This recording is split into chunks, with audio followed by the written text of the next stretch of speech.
Hello friends, welcome back to my channel. और आज हम देखने वाले हैं क्लास 10th से सेकेंड पार्ट का हिंदी एक्सप्लेनेशन, जिसका नाम है अ लेटर टू गॉड, भगवान को एक पत्र। अब इसमें एक किसान की कहानी है जो बहुत ही परिश्रमी होता है और उसको एक बार तबाही का सामना करना पड़ता है। मुसीबत में वो भगवान की ओर प्रेरित हो जाता है और पैसों के लिए उन्हें एक पत्र लिखता है, मतलब ईश्वर को वो एक पत्र लिखता है और उसे एक पत्र भी प्राप्त होता है जो भगवान से आया हुआ होता है। इसमें कुछ पैसे हैं। देखिए कि किसने वो पत्र लिखा और क्या लैंचो ने पैसे प्राप्त करने पर धन्यवाद किया कि नहीं। तो चलिए हम चैप्टर को स्टार्ट करते हैं। कह रहे यहाँ पर कि द हाउस, वह घर, the only one in the entire valley, जो केवल एक ही पूरी घाटी में था, sat on the crest of a low hill, जो निचली पहाड़ी की चोटी पर स्थित था। करे कि द हाउस, वह घर, the only one in the entire valley, sat on the crest of a low hill. करे कि वो घर जो पूरी घाटी में केवल एक ही घर था जो निचली पहाड़ी की चोटी पर स्थित था।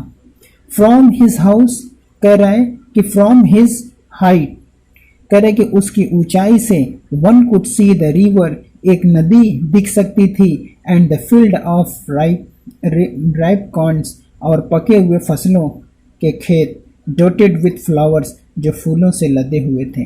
डॉटेड विथ का मतलब होता है लदे हुए।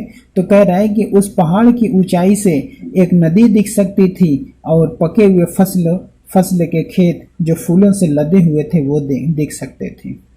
दैट ऑलवेज प्रोमिस्ड, जो हमेशा वादा करते थे, अ गुड हार्वेस्ट, अच्छी फसलों की, जो हमेशा वादा करते थे अच्छी फसलों की।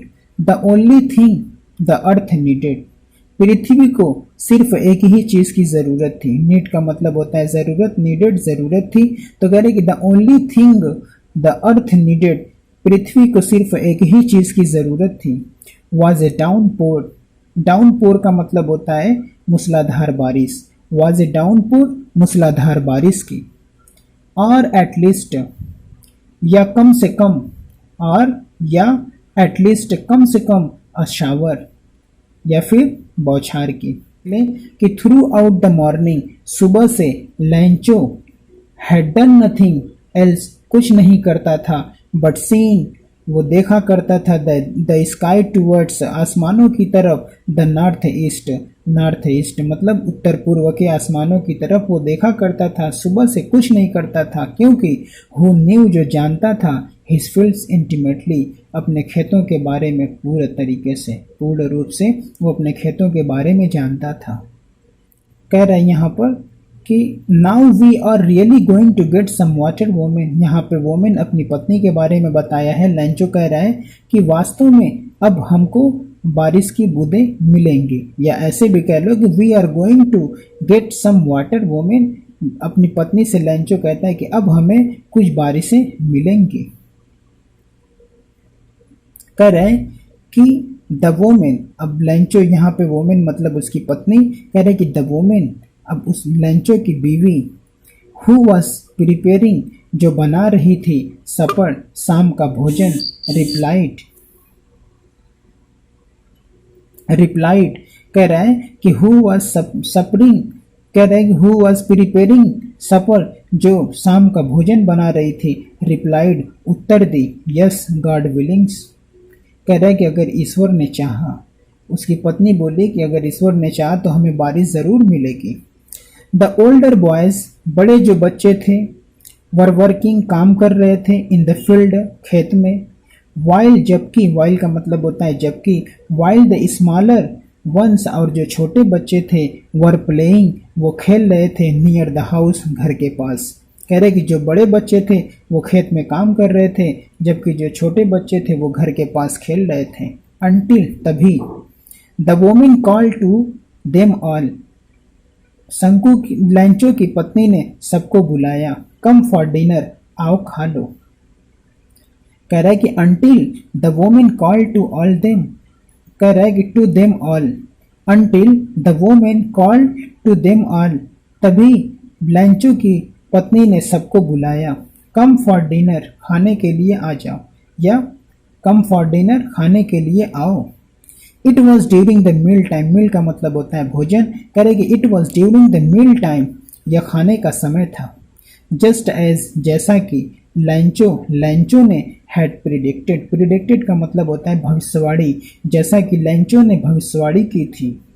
बिग ड्रॉप्स ऑफ रेन, बारिश की बड़ी बूंदें, बिगेन टू फॉल, गिरने लगी। इन द नॉर्थ ईस्ट, उत्तर पूर्व से, ह्यूज माउंटेन, बड़ा सा पहाड़, ऑफ क्लाउड, बादलों का, कुड बी सीन, दिखाई दिया, अप्रोचिंग, आते हुए।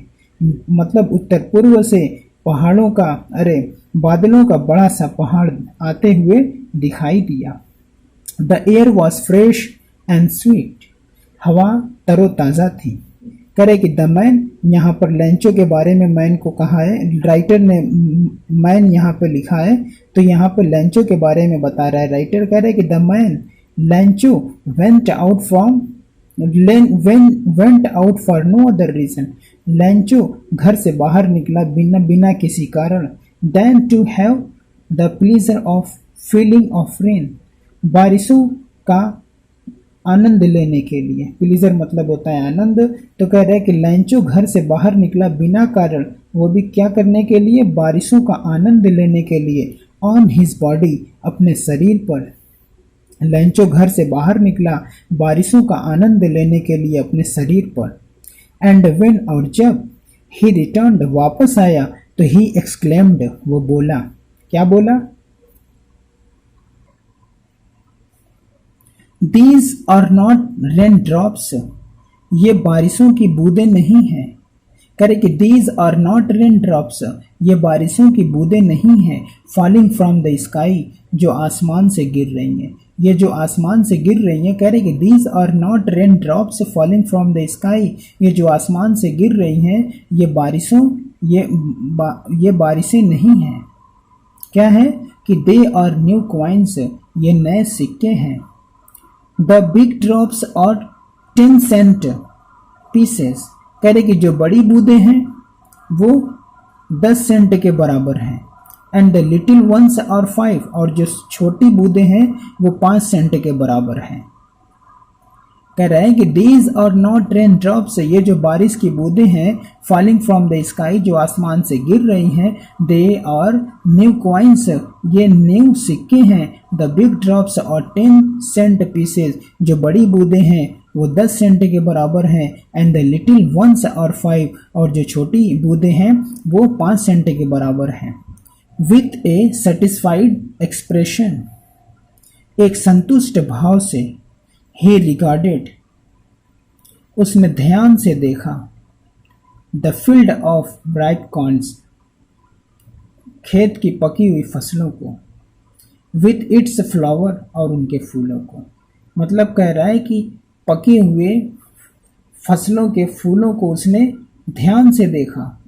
ड्रैप्ड का मतलब होता है ढका हुआ, तो ड्रैप्ड जो ढके हुए थे, in the curtain of rains, बारिशों की चादर में। कह रहे कि draped in a curtain of rain, कह रहा है कि जो बारिशों की चादर में ढके हुए थे। बट सडनली, लेकिन अचानक, a strong wind began to blow, एक कह रहा है कि तेज हवा चलने लगी। बिगेन टू मतलब लगा लगी की मीनिंग में आता है, तो बट लेकिन, सडनली अचानक, a strong wind began to blow, तेज हवा चलने लगी।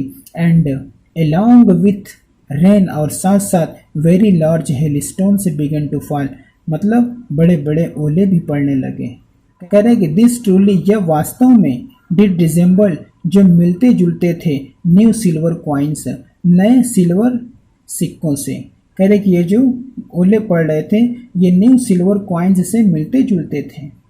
द बॉयज एक्सपोजिंग देमसेल्व्स, बच्चे नंगे होकर, टू द रेन, बारिश में, रैन आउट जो दौड़ गए, टू कलेक्ट, इकट्ठा करने के लिए, द फ्रोजन पर्ल्स, जमे हुए मोतियों को, अर्थात बच्चे उस बर्फ को इकट्ठा करने के लिए नंगे होकर बारिश में दौड़ गए। It is really getting bad now, अब लैंचो कह रहा है कि it is really getting bad now, अब वास्तव में बुरा हो रहा है। एक्सक्लेम्ड द मैन, लैंचो ने कहा। मतलब लैंचो ने कहा कि अब वास्तव में बुरा हो रहा है। आई होप, मुझे उम्मीद है कि इट पासिस क्विकली, यह जल्दी खत्म हो जाएगी। It did not pass quickly, और ये जल्दी नहीं खत्म हुई। मतलब कह रहा है राइटर यहाँ पर कि 1 घंटे तक, द फॉर एन आवर, 1 घंटे तक, द हिल रैन, कह रहा है कि द हिल रैंड, ओले पड़ते रहे, ऑन द हाउस, घरों पर, द गार्डन, खेतों में, द हिल साइड, पहाड़ों पर, द कॉर्नफील्ड, और खेतों में, ऑन द होल वैली, और पूरी घाटी में। पूरी घाटी, घरों पर और हिल साइड, ये 1 घंटे तक ओले पड़ते रहे। द फील्ड वॉज वाइट, कह रहे कि खेत सफ़ेद थे। कह रहे कि द फील्ड वॉज वाइट, खेत सफ़ेद थे। एज इफ, जैसे मानो, कवर्ड, मतलब ढक गया हो, विथ साल्ट, नमक से। कह रहा है कि खेत जो थे वो सफ़ेद हो गए थे, ऐसा कि मानो जैसे वो नमक से ढक गए हों। Not a leaf remained on the trees, remained का मतलब होता है किसी चीज़ का बाकी बचे रहना, तो कह रहा है कि not a leaf remain on the trees, जबकि एक पत्ती भी पेड़ों पर नहीं बची रही। कह रहा है कि not a leaf remained on the trees, जबकि एक पत्ती भी पेड़ों पर नहीं बाकी रही, अर्थात सब झड़ गई थी। The corn was totally destroyed, फसल पूर्ण रूप से नष्ट हो गई थी। डिस्ट्रॉय मतलब बर्बाद होना, नष्ट हो गई थी। द फ्लावर्स वर गॉन, कह रहा है कि फूल गायब हो गए थे, फॉर द प्लांट्स, पौधों से। लैंचो सूल, लैंचो की आत्मा, वॉज फिल्ड, जो भर गई थी, विथ सैडनेस, दुख से। लैंचो की आत्मा जो दुख से भर गई थी। When the storm had passed, जब तूफान खत्म हो गया, अर्थात जब ओले खत्म हो गए, तो ही स्टूड, वह खड़ा हो गया, इन द मिडिल ऑफ फील्ड, खेतों के बीच में, एंड सेड, और कहा, टू हिज सन्स, अपने बच्चों से कहा, फील्ड में खड़ा होकर। अ प्लग ऑफ लोकस्ट, टिड्ढियों का दल। प्लग ऑफ लोकस्ट का मतलब होता है टिड्ढियों का दल, तो कह रहे कि अ प्लग ऑफ लोकस्ट, टिड्ढियों का दल, would have left more than this, इससे ज्यादा छोड़ देता है। कह रहे कि टिड्ढियों का दल इससे ज्यादा छोड़ देता है। द हेल, जो ओले हैं, हैज लेफ्ट नथिंग, इन्होंने तो कुछ नहीं छोड़ा। कह रहे कि the hell has left nothing, ओले ने तो कुछ नहीं छोड़ा। दिस ईयर्स, इस साल, we will have no corn, इस साल हमारे अनाज नहीं होंगे, अर्थात इस साल हमारे पास अनाज नहीं होगा खाने के लिए। That night was a sorrowful one, और वह रात एक दुख भरी रात थी। ऑल अवर वर्क, हमारी सारी मेहनत, फॉर नथिंग, बेकार हो गई। फॉर नथिंग का मतलब होता है बेकार होना, तो कह रहा है कि हमारी सारी मेहनत बेकार हो गई थी। There is no one who can help us, there is no one who can help us, अब कोई नहीं है जो हमारी मदद कर सके। We all go hungry this year, इस साल हम लोग भूखे होंगे। कह रहे कि we all go hungry this year, इस साल हम लोग भूखे रह जाएंगे, अर्थात इस साल हमें अब कोई फसल नहीं मिलेगी। बट, लेकिन, in the hearts of all, कह रहे कि in the hearts of all, उन लोगों के हृदय में, हु लिव्ड, जो रहते हैं, इन दैट सॉलिटरी हाउस, इस अकेले घर में, in the middle of valley, इस घाटी के बीच। कह रहा है कि बट, लेकिन, in the hearts of all, उन लोगों के हृदय में, who lived in that solitary house, जो रहते हैं इस अकेले घर में, in the middle of the valley, इस घाटी के बीच। There was a single hope, उनके पास सिर्फ अब एक ही उम्मीद थी, हेल्प फ्रॉम गॉड, ईश्वर से मदद।